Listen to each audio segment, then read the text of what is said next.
కృష్ణా జిల్లా మోపిదేవిలోని బీసీ మత్స్యకారుల ఆశ్రమ పాఠశాలలో నాడు నేడు నిధులు దుర్వినియోగం అయ్యాయంటూ ఆరోపణలు వస్తున్నాయి.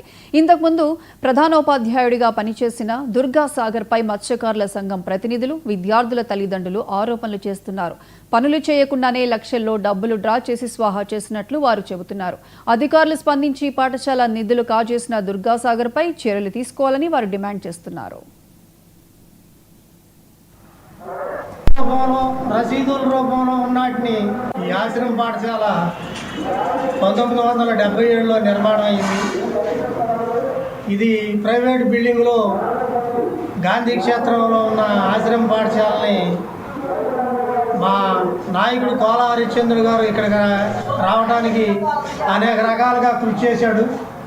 ఆ కృషి చేసిన నిమిత్తంగా ఆశ్రమ పాఠశాల ఇక్కడ నిర్మాణం చేయడం జరిగింది.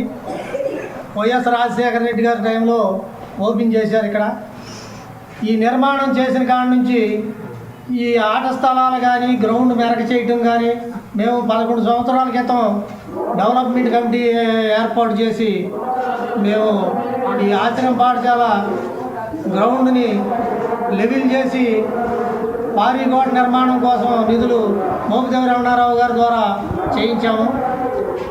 అప్పటి నుంచి మేము కొన్ని ఈ టోల్ గేటు అనివార్య కారణాల వల్ల మేము ఇక్కడికి రావడం తగ్గించాం.